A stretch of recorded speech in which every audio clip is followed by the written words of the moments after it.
மாஞ்சோலை தேயிலை தோட்ட தொழிலாளர்களுக்கு அரசு சார்பில் உதவி செய்யப்படும் என அமைச்சர் தங்கம் தென்னரசு தெரிவித்திருக்கிறார். கூடுதல் விவரங்களுடன் செய்தியாளர் கண்ணன் இணைப்பில் இருக்கிறார். கண்ணன், தற்பொழுது மாஞ்சோலை தேயிலை தோட்ட தொழிலாளர்களுக்கு என்ன மாதிரியான உதவிகள் அரசு சார்பாக செய்யப்பட இருக்கிறது? விவரங்கள்.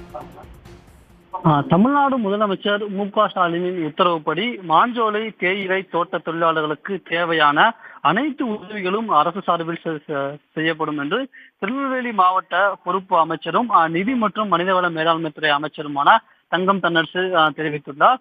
குறிப்பாக கூற வேண்டுமென்றால், இந்த மாஞ்சோலை தோட்ட தேயிலை தோட்ட தொழிலாளர்கள் விவகாரம் தொடர்பாக பல்வேறு அமைப்பினர் தமிழ்நாடு முதலமைச்சரிடமும் சம்பந்தப்பட்ட மாவட்ட ஆட்சியரிடம் பல்வேறு கோரிக்கைகளை தெரிவித்திருந்தனர். இந்த கோரிக்கைகளை பரிசீலனை செய்த தமிழ்நாடு முதலமைச்சர் மு.க.ஸ்டாலின் அவர்களுக்கு தேவையான அனைத்து வசதிகளும் செய்து தர, அனைத்து உதவிகளும் செய்து தர உத்தரவிட்டுள்ளதாக திருநெல்வேலி மாவட்ட பொறுப்பு அமைச்சரும் நிதி அமைச்சருமான தங்கம் தென்னரசு தெரிவித்துள்ளார்.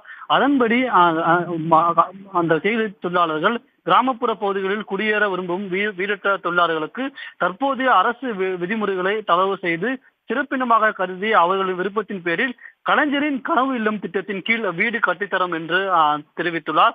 மேலும் நகர்ப்புற வாழ்விட மேம்பாட்டால் கட்டப்பட்டு தயார் நிலையில் உள்ள அம்பாசமுத்திரம் மற்றும் பாப்பாங்குளம் கிராமத்தில் உள்ள 240 அடுக்குமாடி குடியிருப்புகள் மற்றும் முடிவுரிமை உள்ள அடுக்குமாடி குடியிருப்புகளில் மாஞ்சோலை தேயிலை தோட்ட தொழிலாளர்களுக்கு முன்னுரிமை அடிப்படையில் விலையின்றி வீடுகள் ஒதுக்கீடு செய்யப்படும் என்று தெரிவித்துள்ளார்.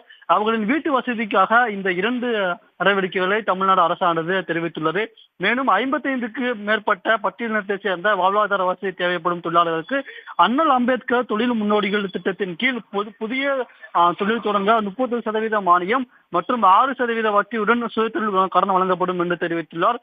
இதர பிரிவுகளை சார்ந்த தொழிலாளர்களுக்கு தமிழ்நாடு அரசின் நீட் திட்டத்தின் கீழ் மானியம் மற்றும் வட்டி சலுகையுடன் அதிகபட்சமாக 75 லட்சம் வரை சுய உதவி தொடங்க தெரிவித்துள்ளார். தகுதியான தொழிலாளர்கள் மற்றும் அவர்களின் குடும்ப உறுப்பினர்களுக்கு தமிழ்நாடு திறன் மேம்பாட்டு கழகத்தின் மூலம் திறன் பயிற்சி வழங்கப்படும் என்று தெரிவித்துள்ளார். அவ்வாறு திறன் பயிற்சி பெற்றவர்களுக்கு உரிய வேலைவாய்ப்பு பெற்றுத் தருவதற்கான ஏற்பாடுகள் செய்யப்படும் என்றும் நிதி மற்றும் மனித வளத்தை தெரிவித்தார். சிறிய பால் பண்ணைகள் அமைத்தல், கறவை மாடுகள், ஆடு மாடுகள் ஆகியவற்றை ஆவி நிறுவனம் மற்றும் கூட்டுறவுத்துறையின் மூலம் வட்டியில்லா வழங்குவதற்கு கடன் வழங்கப்படும் என்றும் மகளிர் சுய உதவி குழுக்கள் மூலம் சிறு கடன் வழங்கப்படும் என்று தெரிவித்துள்ளார்.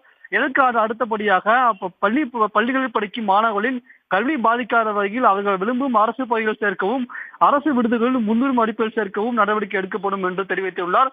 மேலும் அவர்களுக்கான குடும்ப அட்டை, ஆதார் அட்டை, வாக்காளர் அடையாளத்தை ஆகியவற்றை வழங்க சிறப்பு முகாம்கள் சிரமமின்றி செய்து தரப்படும் என்று அறிவித்துள்ளார். தொழிலாளர்களுக்கு நிறுவனம் வழங்கக்கூடிய மீண்டும் உள்ள 70% கட்டணத் தொகை நீதிமன்ற உத்தரவுப்படி வழங்கவும், அவர்களுக்கு விதிப்படி வழங்கப்பட வேண்டிய மாதாந்திர ஓய்வூதியம் உள்ளிட்ட அனைத்து சட்டப்பூர்வ பலன்களும் முறையாக வழங்கப்படுவதை உறுதி செய்ய தொழிலாளர் நலத்துறை மூலம் நடவடிக்கை எடுக்கப்படும் என்று தெரிவித்துள்ளார். இதன்படி இவ்வாறு இந்த 11 நடவடிக்கை மூலம் மாஞ்சோலை தேயிலை தோட்ட தொழிலாளர்களுக்கு மறுவாழ்வு தேவைக்கான அனைத்து உதவிகளையும் அவர்களுக்கான அனைத்து அடிப்படை வசதிகளையும் அரசு மேற்கொள்ளும் என்ற திருநெல்வேலி மாவட்ட பொறுப்பு அமைச்சரும் நிதித்துறை அமைச்சருமான தங்கம் தென்னரசு தன்னுடைய அறிக்கை வாயிலாக தெரிவித்துள்ளார். விவரங்களுக்கு நன்றி கண்ணன். உடனுக்குடன் செய்திகளை தெரிந்து கொள்ள சன் நியூஸ் பெல் ஐகானை கிளிக் பண்ணுங்க.